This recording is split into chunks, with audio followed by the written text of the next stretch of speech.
എടാ വിജയ, എന്താടാ ദാസ? ശ്രീനിവാസൻ ഒരു ലോക സിനിമയിൽ തന്നെ ഒരു അത്ഭുതമാണ്. എന്നെ ഇങ്ങോട്ട് ഇഷ്ടപ്പെടണം എന്ന് ഞാൻ പറയുന്നില്ലല്ലോ. സൂര്യനോട് ചോദിച്ചിട്ടല്ല താമര വിടരുന്നു. ഏകലവ്യൻ ദ്രോണാചാര്യർക്ക് ഗുരുസ്ഥാനം കൽപ്പിച്ചത് അങ്ങേരോട് ചോദിച്ചിട്ടല്ല. വെറുപ്പാണ് അധമമായ വികാരം. ഇത് സ്നേഹമാണ്. ഒരാൾക്കൊരാളെ സ്നേഹിക്കാൻ ഈ ലോകത്ത് ആരുടെ സമ്മതം ആവശ്യമില്ല. പ്രിയ പ്രേക്ഷകരെ, മലയാളത്തിന്റെ സ്വന്തം ശ്രീനിക്ക് വിട. ചിന്തിപ്പിച്ചും ചിരിപ്പിച്ചും 48 വർഷമാണ് അദ്ദേഹം സിനിമാ ജീവിതത്തിൽ നിറഞ്ഞു നിന്നത്. സാധാരണക്കാരുടെ ജീവിതങ്ങളെ അസാധാരണ മിഴിവോടെ അവതരിപ്പിച്ച തിരക്കഥാകൃത്തും നടനും സംവിധായകനുമായ ശ്രീനിവാസൻ നമ്മെ വിട്ട് പിരിഞ്ഞിരിക്കുന്നു. ഏറെ വേദനാജനകമായ വാർത്തയാണ്.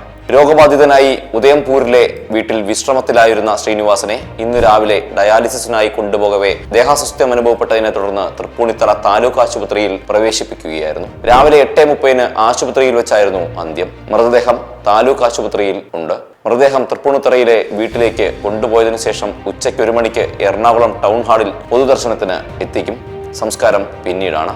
ഭാര്യ വിമല, മക്കൾ വിനീത് ശ്രീനിവാസൻ, ധ്യാൻ ശ്രീനിവാസൻ, മരുമക്കൾ ദിവ്യ, അർപ്പിത. ആക്ഷേപഹാസ്യത്തിന്റെ സാധ്യതകൾ സൂക്ഷ്മമായി തന്നെ ഉപയോഗിച്ച ശ്രീനിവാസന്റെ ആദ്യകാല സിനിമകൾ സാധാരണ മനുഷ്യരുടെ ജീവിതത്തിന്റെ നിസ്സഹായതകളും സങ്കടങ്ങളും മിഴിവോടെ ആവിഷ്കരിച്ചു. സത്യനന്ദിക്കാടിനൊപ്പം അദ്ദേഹം ചെയ്ത വരവേൽപ്പ് അടക്കമുള്ള സിനിമകൾ മലയാളിയുടെ ഒരു കാലഘട്ടത്തിന്റെ ചരിത്രവും ജീവിതവും പറയുന്നവയാണ്. ശ്രീനിവാസൻ എഴുതി സംവിധാനം ചെയ്ത് അഭിനയിച്ച ചിന്താവിഷ്ടയായ ശ്യാമള, വടക്കുനോക്കി യന്ത്രം എന്നീ ചിത്രങ്ങൾ ദേശീയ സംസ്ഥാന ചലച്ചിത്ര പുരസ്കാരങ്ങൾ നേടിയിട്ടുണ്ട്. 1991 പുറത്തിറങ്ങിയ സന്ദേശത്തിന്റെ രാഷ്ട്രീയവും കേരളത്തിന്റെ രാഷ്ട്രീയ സാമൂഹിക മണ്ഡലങ്ങളിൽ ഇന്നും ചർച്ച ചെയ്യപ്പെടുകയാണ്. 1956 ഏപ്രിൽ 4 തലശ്ശേരിക്കടുത്തുള്ള പാട്യത്ത് ജനനം.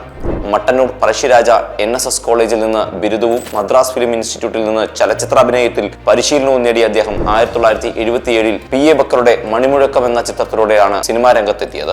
ഫിലിം ഇൻസ്റ്റിറ്റ്യൂട്ടിൽ സൂപ്പർ താരം രജനീകാന്ത് സഹപാഠിയായിരുന്നു. ബക്കറുടെയും അരവിന്ദിന്റെയും KG ജോർജിന്റെ അടക്കമുള്ള നിരവധി ചിത്രങ്ങളിൽ ശ്രീനിവാസൻ അഭിനയിച്ചു. പഞ്ചവടിപ്പാലം, വിൽക്കാനുണ്ട് സ്വപ്നങ്ങൾ എന്നിവയിൽ ശ്രദ്ധേയ വേഷങ്ങൾ ചെയ്ത അദ്ദേഹം തിരക്കഥാരചനയിലേക്കും കടന്നു. പൂച്ചയ്ക്കൊരു മുക്കുത്തിയാണ് ആദ്യ തിരക്കഥ.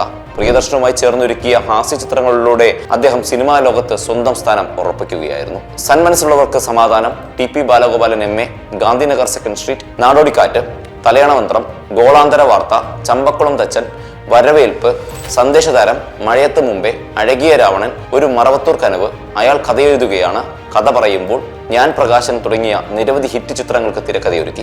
സത്യനന്ദിക്കാടിന്റെ സംവിധാനത്തിൽ 2018 ഡിസംബറിൽ പുറത്തിറങ്ങിയ ഞാൻ പ്രകാശനാണ് ശ്രീനിവാസൻ ഏറ്റവും ഒടുവിൽ തിരക്കഥ എഴുതിയ ചിത്രം. അഭിനയമോഹവുമായി പ്രിയൻ സംവിധാനം ചെയ്യുന്ന പുതിയ സിനിമയുടെ അണിയറയിൽ പ്രിയനെ അന്വേഷിച്ച് ഒരു സിനിമാമോഹിയോട് പ്രിയൻ പറഞ്ഞ, അഭിനയിക്കാൻ ഇവിടെ ഒരു ലോഡ് ആളുകളുണ്ട്, കഥയും തിരക്കഥയുമാണ് ഇല്ലാത്തത്, നീ തിരക്കഥ എഴുതുകയാണെങ്കിൽ അതിലൊരു വേഷം തരാം എന്നത് കേട്ട് പേനയെടുത്ത് തന്റെ ഗതികേട് കൊണ്ട് എഴുത്തു തുടങ്ങി ഒടുവിൽ മലയാള സിനിമയുടെ തിരക്കഥാ ചരിത്രം തന്നെ മാറ്റിയ അതുല്യ എഴുത്തുകാരൻ ഒടുവിൽ അനിവാര്യമായ വിധിക്ക് കീഴടങ്ങുകയാണ്. വേറൊരു എഴുത്തുകാരനുമായി തുടങ്ങിയ പടം ദിവസങ്ങൾ കഴിഞ്ഞു പോകുന്തോറും എഴുത്തു മാത്രം നടക്കില്ലെന്ന് കണ്ട് ആശങ്ക പൂണ്ട് സംവിധായകൻ സത്യനന്ദിക്കാട്, ഈ പടം നടക്കുമെന്ന് തോന്നുന്നില്ല, എല്ലാവരുടെയും ഡേറ്റ് ബുക്ക് ചെയ്തിട്ട് ആകെ നാണം കെടുമല്ലോ ശ്രീനി, നിനക്ക് ഒന്ന് സഹായിക്കാമോ എന്നത് കേട്ട് 2 ദിവസം കൊണ്ട് യാത്രക്കാരുടെ ശ്രദ്ധയ്ക്ക് എഴുതി നൽകിയ പ്രതിഭയുടെ ദൂർത്തുണ്ടായിരുന്ന ഒരേ ഒരു മനുഷ്യൻ മഴവില്ല് പോലെ മാഞ്ഞു പോയിരിക്കുന്നു.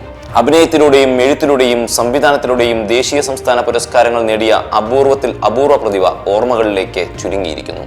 വിട ശ്രീനിയേട്ട. നാഷൻ ന്യൂസ് ലൈവ്, സത്യം, ചരിത്രം, വർത്തമാനം.